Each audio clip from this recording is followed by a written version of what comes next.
Hello friends, मैं आपका mentor AK Singh और आज हमारा यानी कि सेकंड पार्ट की फोर्थ यूनिट स्टार्ट होनी है। यानी कि फोर्थ यूनिट में आपको दो ही चीज़ दी गई और सबसे इम्पोर्टेंट है जो फोर्थ यूनिट का, यानी कि जो EMRS की जो तैयारी कर रहे हैं हम EMRS की जो तैयारी कर रहे हैं। अब हम पहुंच गए हैं 2 यूनिट, यानी कि एक तरह से यूनिट ही मान के चलिए, क्योंकि वो पार्ट लिखा हुआ है। पार्ट का मतलब आपका 5 यूनिट या 6 यूनिट जितने भी है उसके अंदर की जो अंदर कि इसमें क्या कर रहा है, पार्ट को यूनिट में डिवाइड कर दिया है। ठीक है, जहाँ पार्ट लिखना था वहाँ पार्ट की जगह यूनिट कर दिया, यूनिट की जगह पार्ट कर दिया। तो हम जो सेकंड पार्ट की आज पढ़ने थे हमें फोर्थ यूनिट, जो फोर्थ यूनिट है यानी कि यूनिट 4। और यूनिट 4 क्या है, सब्जेक्ट क्लास, यानी कि सब्जेक्ट क्लासिफिकेशन। भैया सब्जेक्ट क्लासिफिकेशन के बारे में एक तरह से अपवाद सा ही रहता है और बच्चों को ये मान के चलते हैं ये टॉपिक एक तरह से अटपटा टॉपिक है।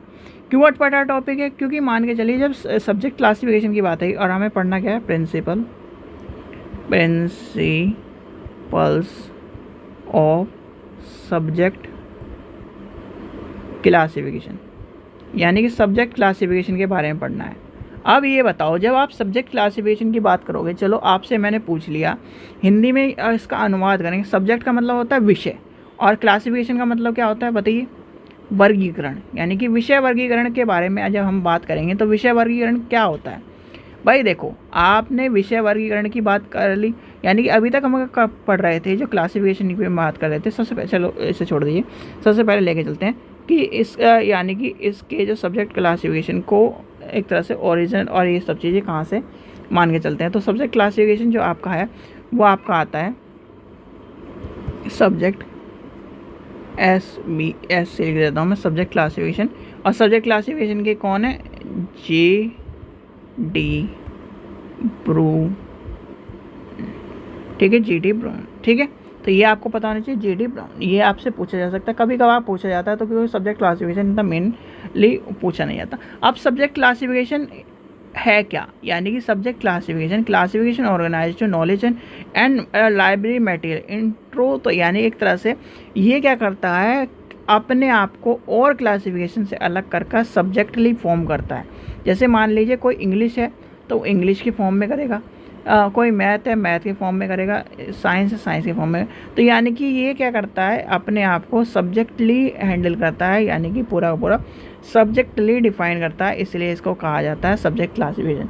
और एक तरह से सब्जेक्ट क्लासिफिकेशन में रंगानाथन जी का नाम आता है। यानी कि अगर आपसे पूछा जाए तो कि सब्जेक्ट क्लासिफिकेशन किस चीज़ के लिए डिफाइंड है, यानी किसका नाम आता है, तो सब्जेक्ट क्लासिफिकेशन में रंगानाथन जी का भी नाम आता है, SR रंगानाथन जी का नाम आता है। तो आपको ये भी पता होना चाहिए सब्जेक्ट क्लासिफिकेशन। अब सब्जेक्ट क्लासिफिकेशन की जब कहानी शुरू होती है तो सब्जेक्ट क्लासिफिकेशन आपको पता है जैसे कि ब्लॉक सिस्टम है, यानी कि एक तरह से ब्लॉक सिस्टम के रूप में यूज़ होता है, कोर्स इन्फॉर्मेशन के यूज़ होता है, सेक्टर वाइज यूज़ होता है। तो ये सब चीज़ें इसके फॉर्म में यूज़ होती है और बहुत ही छोटा टॉपिक है, ज़्यादा बड़ा टॉपिक नहीं है और ज़्यादा सरदर्दी यानी एक तरह से सरदर्द का भी टॉपिक नहीं है। देखो ये मान के चलो, एक हमने DDC पढ़ी, ये है DDC, और ये है आपने मान के चलिए CCA है, ये दोनों चीज़ पढ़ी। ठीक है, ये दोनों चीज़ के आपने मान के चलिए। अब हम इसमें क्या करते हैं, कैटेगरी वाइज डिवाइड कर देते हैं, यानी कि 0 0 0 100 200 300 400 500 600 600 700 ETC। ठीक है, ये कर देते हैं। अब सब्जेक्ट क्लासिफिकेशन की यहाँ पर क्या आती है, सब्जेक्ट क्लासिफिकेशन की बात आती है। यानी कोई कहने लगे कि सब्जेक्ट क्लासिफिकेशन क्या है, सब्जेक्ट क्लासिफिकेशन क्यों यूज़ हो रहा है, यानी किस लिए यूज़ हो रहा है, ये तो आपको पता लगे। अब सब्जेक्ट क्लासिफिकेशन आपको मैंने बता दिया, सब्जेक्ट क्लासिफिकेशन किसने है, JD ब्राउन। ठीक है, JD ब्राउन का नाम याद कर लेना, JD ब्राउन। और अगर आपको इनकी किताब देखनी हो तो शायद वो ओल्ड फॉर्मेट में, पर उसमें सब्जेक्ट क्लासिफिकेशन में लिखा हुआ है, आपको दिख जाएगा सब्जेक्ट क्लासिफिकेशन और with the table and index. यानी कि उसमें जब मैंने भी 1-2 दिन पहले ही अभी उसका फ़ोटो देखा है, तो उसमें इस तरह लिखा हुआ है सब्जेक्ट क्लासिफिकेशन और उसके नीचे लिखा हुआ है विद याद नहीं आ रहा, विद टेबल इंडेक्स, इस तरह कुछ लिखा है, सब डिवीज़न सब्जेक्ट। और उसमें लिखा JD ब्राउन का नाम लिखा है, यानी कि JD ब्राउन का पूरा नाम लिखा है जेम्स DeFi ब्राउन और वही आपको ये सब चीज़ लिखा हुआ है और एडिशन ये सब चीज़ें और लंदन में छपी है वो सब चीज़ें दिखाई गई है। तो ये सब चीज़ें आपको पता होनी चाहिए जो कभी कभार पूछी जाती हैं कि आपको किस तरह से क्यों। देखो जो मेनली बुक होती हैं हमारा काम है, यानी कि लाइब्रेरियन का काम क्या है, बुक को संजोना, बुक के बारे में पता होना चाहिए। अगर आपसे पूछने लगे कोई कि लाइब्रेरियन बन रहे हो, आपको पता भी आपके लाइब्रेरी में कितनी किताब हैं, या फिर आपको पता भी है कि वहाँ पे कौन कौन सी किताब रखी है, कहाँ पर कौन कौन सी किताब रखी है, भाई ये आपसे पूछा जा सकता है, क्यों नहीं पूछा जा सकता। तो आपको पता होना चाहिए कि ये सब चीज़ें कि क्या क्या चीज़ें हैं और 1906 में क्या हुआ था, यानी कि 1906 में, ठीक है, जो फर्स्ट एडिशन था लाइब्रेरी क्लासिफिकेशन का वो आया था। ये सब चीज़ें आपको कहीं ना कहीं एक तरह से पता होनी चाहिए। जब हम क्लासिफिकेशन के बारे में पढ़ते हैं, यूडीसी डीडीसी ये सब चीज़ें पढ़ लेते हैं, और मेनली हम किस नाम लेते हैं डीडीसी यूडीसी का, क्योंकि ये फेमस है। ये इनकी जो लैंग्वेजेस हैं बहुत सारे, जैसे आपके डीडीसी है, आप डीडीसी गाते रहते हो, पर डीडीसी की जितनी लैंग्वेज है उससे ज़्यादा लैंग्वेज यूडीसी की है, ठीक है। पर कहीं ना कहीं हमें जो चीज़ें जैसे बिब्लियोग्राफिक क्लासिफिकेशन है वो भी पढ़ना है, सब्जेक्ट क्लासिफिकेशन वो पढ़ना है, लाइब्रेरी ऑफ कांग्रेस क्लासिफिकेशन वो ही पढ़ना है।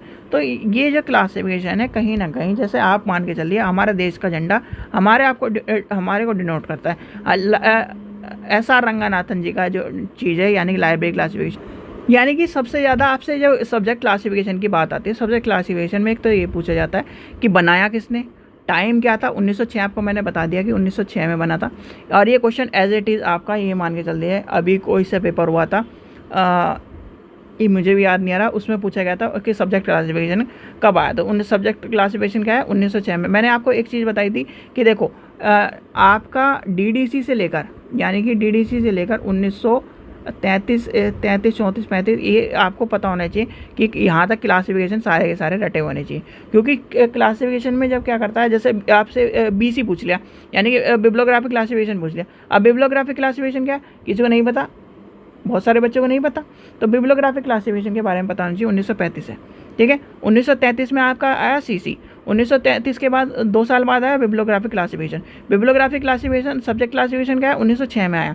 और 1906 के बाद यूडीसी कब आया, यूडीसी बताओ कब आया। देखो यूडीसी आपका है, यूडीसी क्या है 1905 में आया, 5 में यूडीसी आया, 6 में SC आया, और 6 के बाद सीसी क्या नाम 33 में आया, बीसी क्या नाम 1935 में आया, और आपका LC, ये सब चीज़ें आपसे क्लासिफिकेशन पूछे जाते हैं।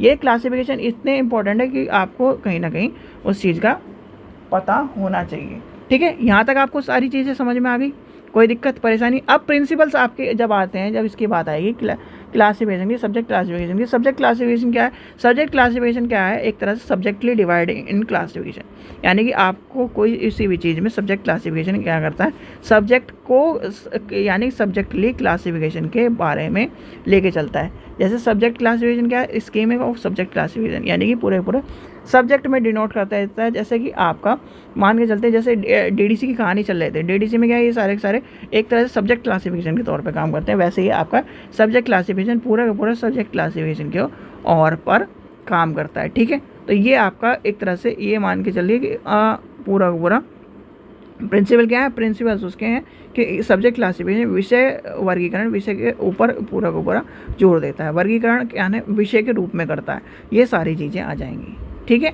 जो मेनली आपको जब पूछे जाते हैं सब्जेक्ट क्लासिफिकेशन में, एक तो ये ध्यान रखना सब्जेक्ट क्लासिफिकेशन में ये किसने बनाया, रंगनाथन जी का नाम इंक्लूडिंग कहाँ हुआ, यानी कि 1933 के आसपास, और रंगनाथन जी का नाम हुआ आया कब 1906 में, ठीक है। 1905 में कौन सा है, अभी हम बात करते हैं, यानी कि सारे आपको पता होने चाहिए। क्लासिफिकेशन का जरूर याद कर लेना, क्लासिफिकेशन में और कुछ नहीं बोला जाता। मैच द फॉलोइंग का क्वेश्चन आता है, मैच द फॉलोइंग आपसे पूछ लेगा SC कब है, UDC कब है, DDC कब है, CC कब है, और आपको कह देगा मैच करके बताओ। ये क्वेश्चन आता है बस, और ज़्यादा से ज़्यादा नहीं है। ज़्यादा से ज़्यादा आपसे पूछ लेगा, ये पूछ लेगा। और एक आर्टर वाला तो मैंने आपको बताया था बिब्लियोग्राफी क्लास, ये सब सॉरी बिब्लियोग्राफी बोल रहा हूँ, EC में, यानी कि एक्सपेंसिव क्लासिफिकेशन में जब आपको बताया था एक आर्टर, जहाँ पर एक आर्टर का नाम दिखाया जाए, ऑप्शन में आपको बस एक आर्टर दिख जाए तो उसका ये मान के चलना कि ऑप्शन आपका एक आर्टर ही है। क्योंकि एक आर्टर वाले जो ऑप्शन है, यानी कि एक आर्टर एक्सटेंसिव क्लासिफिकेशन के, और या फिर एक आर्टर वाले जो ऑप्शन वाले जो क्वेश्चन है वो मैक्सिमम 10 या 15 ही है, और 10 या 15 में से हर ऑप्शन में एक आर्टर मिलेगा, यानी कि 99% आपको एक आर्टर ऑप्शन मिलेगा, ठीक है। तो ये समझ में आ गई होगी। यानी कि और सब्जेक्ट क्लासिफिकेशन क्या करता है, सब्जेक्ट क्लासिफिकेशन सब्जेक्ट के ऊपर नोट करता है, यानी कि सब्जेक्ट यानी विषय वर्गीकरण के बाद है, विषय को विषय के रूप में वर्गीकरण करने के लिए एक वर्गीकरण प्रोग्राम है। ठीक है, चलिए ये समझ में आ गई होगी। कुछ भी दिक्कत परेशानी हो तो आप पूछ सकते हो। और मेनली आपके जो सब्जेक्ट क्लासिफिकेशन में ये 3-4 चीज़ें वो आपको मैंने बता दी है। ठीक है, चलिए आशा करता हूँ आपको वीडियो पसंद आई। वीडियो पसंद आई तो लाइक करें, चैनल को सब्सक्राइब करें और वीडियो को ज़्यादा से शेयर करें। Thank you.